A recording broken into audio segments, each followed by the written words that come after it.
నమస్కారం అండి. నేను డాక్టర్ ప్రదీప్ వజ్జా భాస్కర్ హాస్పిటల్ షాపూర్ గండిమైసమ్మలో చేస్తున్నానండి.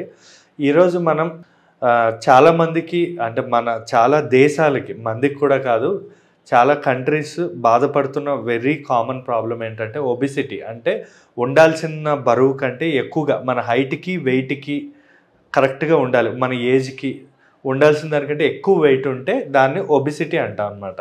ఈ ఒబిసిటీ, ఈ ఓవర్ వెయిట్ అని ఎప్పుడు అంటాం? అసలు ఎలా మనం ఒబిసిటీ అంటే ఈయన బాగా వెయిట్ ఎక్కువ ఉన్నాడని ఎలా నిర్ధారిస్తాం? అసలు ఒబిసిటీ ఉండడం వల్ల ఉండే ప్రాబ్లమ్స్, ఈ బరువు తగ్గాలంటే మనం ఏమేమి చిట్కాలు చేయాలి అన్నది ఈరోజు మనం ఈ వీడియోలో తెలుసుకుందాం అండి. నార్మల్గా వెయిట్ అంటే మీరు ఈవెన్ గూగుల్లో కూడా బిఎంఐ క్యాలిక్యులేటర్ అని ఉంటుందండి, బాడీ మెటబాలిక్ ఇండెక్స్ అంటాం. దానిలో మీ హైట్, వెయిట్, మీ ఏజ్ కొట్టారనుకోండి, మీరు వెయిట్ అంటే పర్సెంటైల్ ఉంటుంది.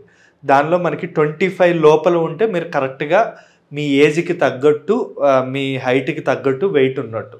అదే కానీ 25 to 30 మధ్యలో ఉంటే ఓవర్ వెయిట్ అంటున్నా, అంటే మీరు ఎక్కువ వెయిట్ ఉన్నారు అని అర్థం. 30 కంటే ఎక్కువ ఉంటే మీరు ఒబిసిటీ అంటాం, అంటే మీలో ఓవర్ వెయిట్ కంటే ఎక్కువగా. అంటే ఒబిసిటీ వల్ల మనకి చాలా ప్రాబ్లమ్స్ ఉంటాయన్నమాట.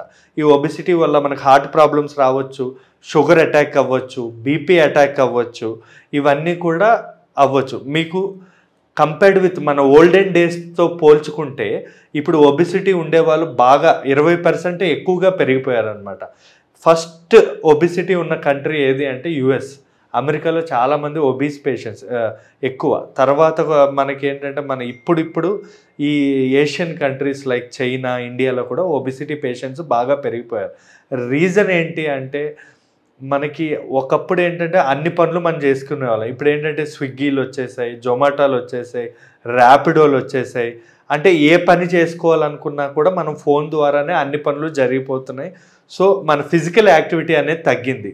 అండ్ రెండో రీజన్ ఏంటంటే ఎక్కువగా స్మోకింగ్స్ అలవాటు పడడం, డ్రింకింగ్ అలవాటు పడడం, ఎక్కువ స్ట్రెస్ఫుల్ జాబ్స్ అనమాట, ఎక్కువ స్ట్రెస్ జాబ్స్, లేదా కూర్చునే చోట ఎక్కువగా డాక్టర్లు కానీ లేదా మన కంప్యూటర్ సాఫ్ట్వేర్ ఇంజనీర్స్ వీళ్ళందరూ కూడా ఏంటంటే ఎక్కువ కూర్చొని జాబ్స్ చేస్తూ ఉంటారు అనమాట. దీనివల్ల కూడా మనకి ఒబిసిటీ అనేది బాగా పెరిగిపోయింది. ఇంకా చెప్పాలి అంటే లేడీస్లో హార్మోన్స్ ప్రాబ్లం వల్ల లైక్ పీసీఓడి, నీటి బుడగల సమస్య, థైరాయిడ్ సమస్య, లేదా హార్మోన్స్ ప్రాబ్లం వల్ల ప్రెగ్నెన్సీ తర్వాత కూడా లేడీస్ అనేవాళ్ళు వెయిట్ అనేది పెరిగిపోతున్నారు. ఇంకా కంపేర్డ్ విత్ ఒకప్పటితో పోల్చుకుంటే ఇప్పుడు ఫిజికల్ యాక్టివిటీ తగ్గిపోయింది. ఈ బైక్స్, ఒకప్పుడు సైకిళ్ళు నడుచుకుని వెళ్ళేవాళ్ళు, బస్సుల్లో వెళ్ళేవాళ్ళు. ఇప్పుడు ఈ బైకులు కానీ కార్లు కానీ ఈ సొఫిస్టికేషన్ అనేది పెరిగిపోతుంది అనమాట. దీనివల్ల కూడా మనకి ఈ ఒబిసిటీ అనేది బాగా పెరుగుతుంది. ఈ అధిక బరువుని మనం తగ్గించుకోకపోతే మనకి చాలా నష్టాలు ఉంటాయండి. ఎన్ని నష్టాలు అంటే మన దీర్ఘకాలిక వ్యాధులు ఇప్పుడే డిస్కస్ చేసాం కదా, థైరాయిడ్ కానీ, షుగర్ కానీ, బీపీ కానీ, heart problems, heart attacks, brain strokes, ఇలా దీర్ఘకాలిక వ్యాధులు చాలా అనేవి వచ్చే అవకాశాలు ఉంటాయి. సో ఈ ఒబిసిటీకి మెయిన్గా గల కారణాలు ఏంటంటే ఓవర్గా క్యాలరీస్ తినడం. మీరు కంపేర్ చేసుకుంటే world wide highest calorie food తీసుకునే కంట్రీ ఏదైనా ఉందంటే ఇండియా. ఎందుకంటే మన ఇండియాలో పంటలు అనేవి ఎక్కువ, అంటే ప్రతి ఫుడ్ మనకి ఈజీగా దొరుకుతుంది. ఫ్రెష్ ఫుడ్స్ కానీ, ఇవన్నీ మసాలాస్ కానీ ఇవన్నీ కూడా ఎక్కువ ఉంటాయి. అందువల్ల మన ఇండియాలో ఎక్కువ క్యాలరీస్, ఎక్కువ కార్బోహైడ్రేట్స్ అనేది బాగా ఇండియాలోనే ఎక్కువ తీసుకుంటారు. లేదా వేరే కంట్రీస్లో అనుకోండి, వాళ్ళ దగ్గర ఫుడ్ లేక, అంటే వాళ్ళ దగ్గర ఏ పంటలు పండవు కాబట్టి వాళ్ళు ఏంటంటే వాళ్ళు తక్కువ క్యాలరీస్, లేదా 2 పూటలను 1 పూటను తక్కువ క్యాలరీ ఫుడ్స్ ఎక్కువగా తీసుకుంటూ ఉంటారు.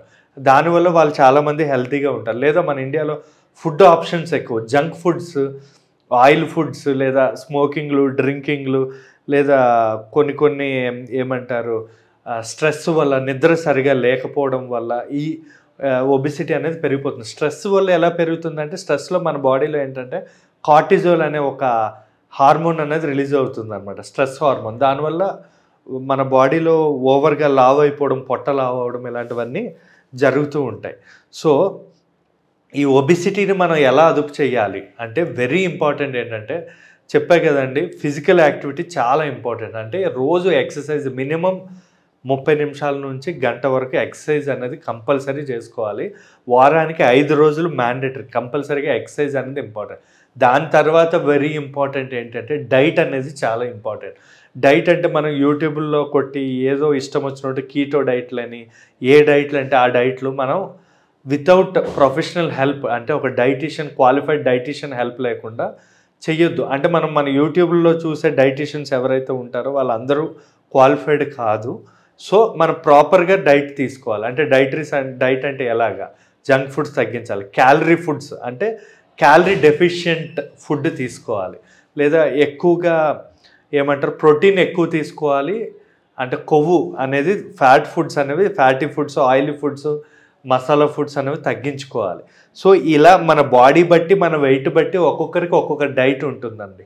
Like for example keto diet అనుకోండి, అది ఒక 1 month చేసి ఆపేసేయాలి. ఇంకొకటి ఇంటర్మిటెంట్ ఫాస్టింగ్ అంటాం.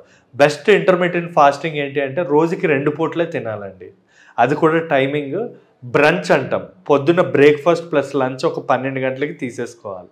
అంటే లైక్ ఆ బ్రంచ్ ఏం తీసుకోవాలంటే ప్రోటీన్ తీసుకోవాలి ఎక్కువ, అంటే రైస్ ఇలాంటివి కాకుండా ఏదైనా మనకి లైక్ చికెన్ బ్రెస్ట్ కానీ, ఫిష్ కానీ, ఎగ్స్ కానీ, లేదా కొంచెం సలాడ్స్ కానీ అలాంటివి తీసుకొని ఈవినింగ్ 7 o'clockకి, అంటే మళ్ళీ 9, 10, 11 o'clock కాదు, 7 o'clockకి, అంటే పడుకునే ఒక 3 గంటల ముందు 7 o'clockకి అలాగా మనం డిన్నర్ చేయాలి. ఆ డిన్నర్ కూడా మనకి లిమిటెడ్గా ఆయిల్ లేకుండా అలాగే 2 పూట్లనే తిండేటట్టు చూసుకోండి. మీకు ఆకలి ఇవన్నీ ఉంటే పొద్దున పూట లేచిన వెంటనే గ్రీన్ టీ కానీ, లెమన్ టీ కానీ, లేదా సెస్మన్ సీడ్ టీ లాంటివి అలాంటివి పొద్దున్న ఆకలి లేకుండా తీసుకోవచ్చు. లేదా 5 గంటలకి ఏమైనా సలాడ్స్ కానీ, brown bread with peanut butter, avocado, లేదా ఏమైనా ఫ్రూట్స్ కానీ, ఇలాంటివి మనం ఏదైనా మనకు ఆకలి తట్టుకోలేనప్పుడు ఇలాంటి ఫుడ్స్ మనం తీసుకోవాల్సి ఉంటుంది. సో ఇలాంటి వాటితో పాటు మీకు చెప్పా కదా, స్ట్రెస్ తగ్గించుకోవాలి. మినిమం 9 hours స్లీప్ మినిమం ఉండాలండి. ఈ స్లీప్ అనేది ఉండడం వల్ల కూడా మనకి ఈ వెయిట్ గెయిన్ అనేది తగ్గే అవకాశం ఉంటుందండి. Thank you.